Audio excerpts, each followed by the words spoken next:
Dear students, मैं doctor Naresh Kumar Agarwal, associate professor, department of ABST, government girls college Chomu. आज हम लोग विषमता के माप इस चैप्टर पर विचार करेंगे। अब तक हमने मेजरमेंट ऑफ सेंट्रल टेंडेंसी यानी मीन मोड मीडियन, जो हमको ये बताता है कि श्रेणी के केंद्र में कौन सा मूल्य स्थित है। उसके बाद हमने डिस्पर्सन पढ़ा। डिस्पर्सन में हमने ये देखा कि श्रेणी का बिखराव कैसा है, माध्यम मूल्य से व्यक्तिगत मूल्यों की दूरी कितनी है। लेकिन इन दोनों मापों से हमको श्रेणी की बनावट के बारे में पता नहीं लगता।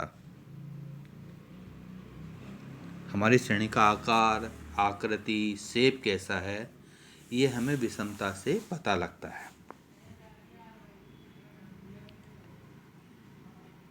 यदि श्रेणी का समांतर माध्य, मध्यका और बहुलक यह समान हैं तो हम कहते हैं श्रेणी सममित श्रेणी है। और जिस श्रेणी में समांतर माध्य और बहुलक समान नहीं हैं, हम कहते हैं वो श्रेणी असममित श्रेणी है, यानी उसमें विषमता है।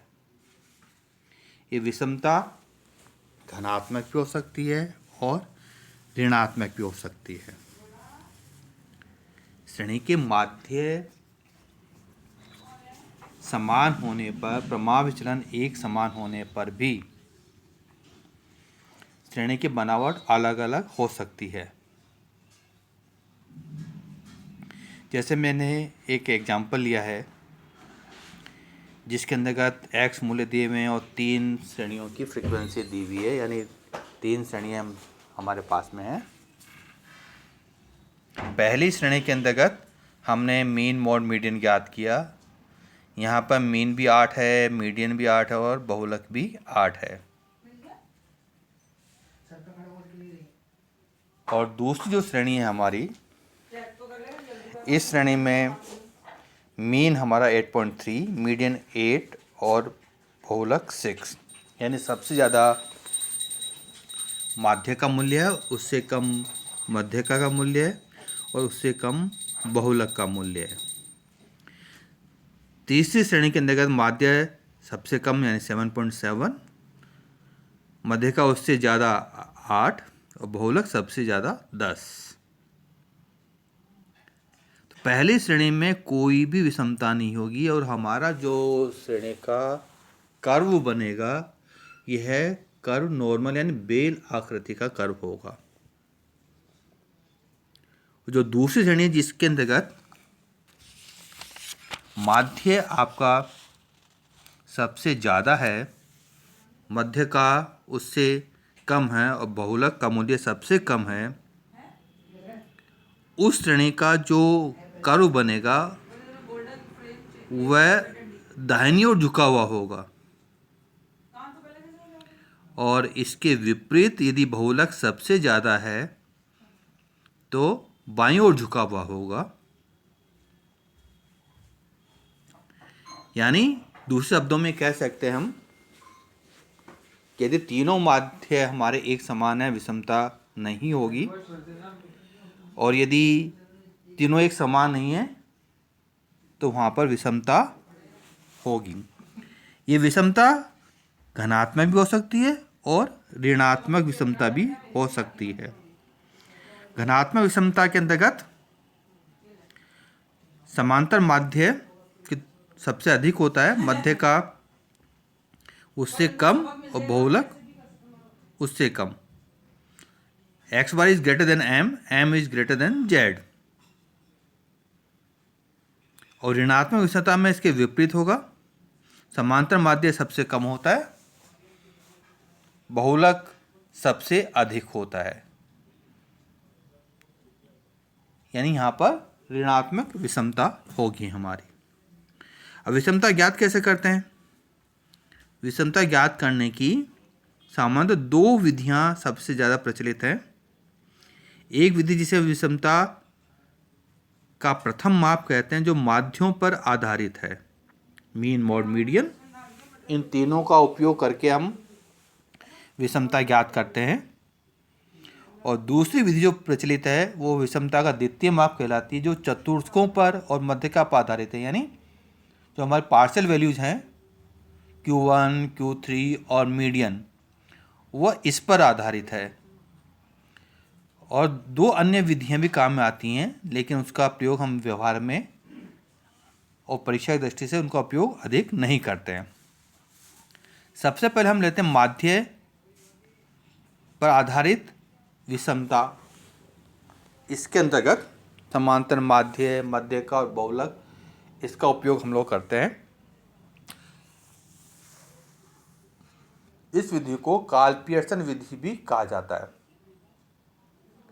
कार्ल पियर्सन विधि के द्वारा यदि विषमता पूछे या विषमता का प्रथम माप पूछे तो हमें इसी विधि का प्रयोग करना है, जिसमें विषमता ज्ञात करने के लिए हम x बार माइनस जेड का फॉर्मूला यूज लेते हैं। मध्यका में से बहुलक कम कर दीजिएगा। और यदि विषमता गुणांक ज्ञात करना है, j x bar minus Z upon standard deviation, यानी विषमता को प्रमाव विचलन से विभाजित कर देंगे तो विषमता गुणांक प्राप्त हो जाएगा हमें। लेकिन मान लीजिए किसी प्रश्न में बहुलक स्पष्ट नहीं है, तो हम वैकल्पिक सूत्र काम लेते हैं, बहुलक के स्थान पर मध्यका का उपयोग करेंगे और हम फॉर्मूला काम लेते हैं 3x बार माइनस m, यानी x बार और मध्यका का जो अंतर है उसको 3 से गुणा कर देंगे तो हमें विषमता प्राप्त होगी। और विषमता गुणा ज्ञात करने के लिए 3x bar minus n upon standard deviation, यानी प्रमाव विचलन से विषमता को विभाजित कर दें तो विषमता गुणांक प्राप्त होगा। अब हम कोई माध्य, मध्यका, बहुलक और प्रमाव विचलन, यह तीनों हमको पहले से ज्ञात करने आते हैं। उनको उसी प्रकार ज्ञात करेंगे, चाहे व्यक्तिगत श्रेणी हो, खंडित हो, अखंडित हो। और बाद में तीनों ज्ञात करने के बाद में विषमता और विषमता गुणांक का फॉर्मूला यूज करेंगे। जैसे मैंने एक एग्जाम्पल लिया है, वो अखंडित श्रेणी का है और आपसे पूछा गया है विषमता ज्ञात कीजिएगा। क्वेश्चन दिया हुआ आपको, wait 21 to 23, 24 to 26, 27 to 29, 30 to 32, 33 to 35, 36 to 38। Number of student दिए में 17, 193, 399, 194, 27 और 10। ये अखंडित श्रेणी और समावेशी श्रेणी है। हम सबको पता है इस श्रेणी के अंतर्गत बहुलक स्पष्ट है। 399 सबसे बड़ी फ्रीक्वेंसी है, उसके आसपास की फ्रीक्वेंसी अब बहुत अंतर पर्याप्त है, इसलिए बहुलक यहाँ पर स्पष्ट है। पहले इस श्रेणी को हम अपवर्जी श्रेणी में परिवर्तित करेंगे, फिर माध्य, मध्यका और प्रमाव विचलन ज्ञात करेंगे और फिर हम ज्ञात करेंगे विषमता और विषमता गुणांक। यानी यहाँ पर वैकल्पिक विधि का प्रयोग, यानी मध्यका वाली जो फॉर्मूला, उसका उपयोग करने की आवश्यकता नहीं है हमको। तो श्रेणी को, समावेशी श्रेणी को अपवर्ती श्रेणी में बदलने के लिए जो अंतर है 1 को 2 से डिवाइड करेंगे, हमको सबको पता है। और डिविजन फिगर को L1 में से घटाना है, L1 में जोड़ना है।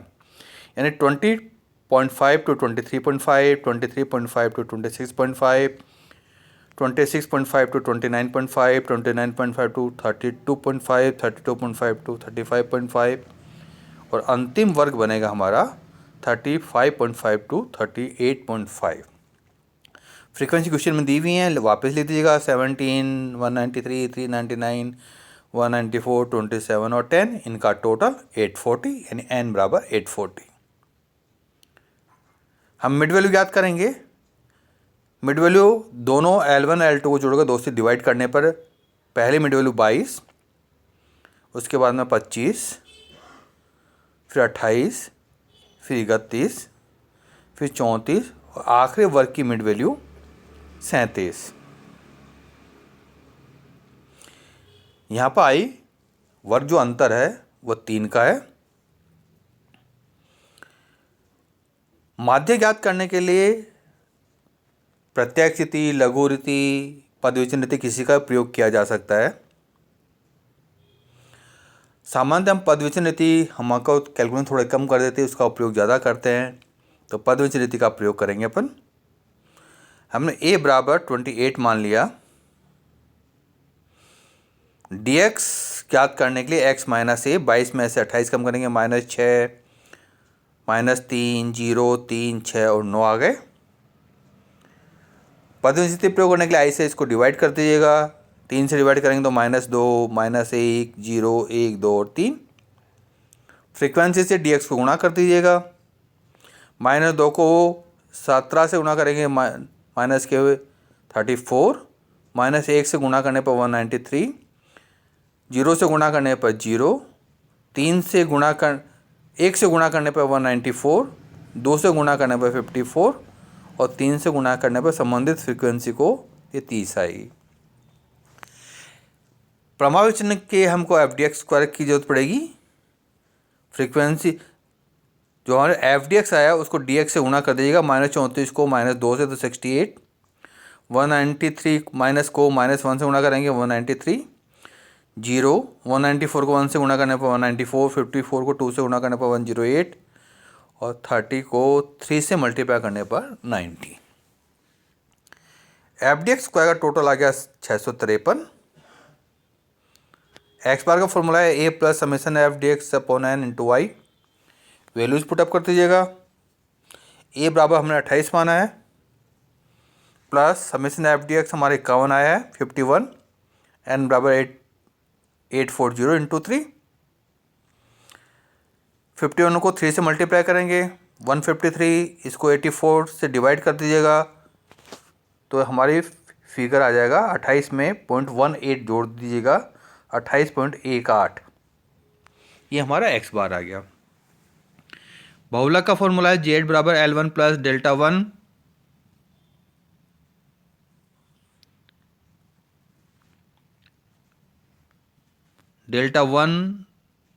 Upon delta 1 plus delta 2 into I. L1 हमारा यहाँ पर 26.5, delta 1 39, 399 minus 193, delta 2 399 minus 194, I बराबर 3। इसको सोल्व करने पर हमको 26.5 प्लस 1.5 28, ये आंसर आ गया बहुलक का। प्रमाण विचलन ज्ञात करने के लिए formula summation FDX square upon n minus summation FDX upon n का होल स्क्वायर, इसको i से मल्टीप्लाई करेंगे। वैल्यूज पुटअप कर दीजिएगा। 653 अपॉन 840 माइनस 51 डिवाइडेड बाई 840 का होल स्क्वायर। सोल्व करना है 0.78 माइनस 0.036 का अंडर रूट, जिसको 3 से मल्टीप्लाई करना है। अंडर रूट निकाल देंगे तो अंडर रूट निकालेंगे तो 0.88 हमारा अंडर रूट आया। इसको 3 से मल्टीप्लाई कर दीजिएगा तो 2.64 ये प्रमाण विचलन आ गया। विषमता का फॉर्मूला हमारा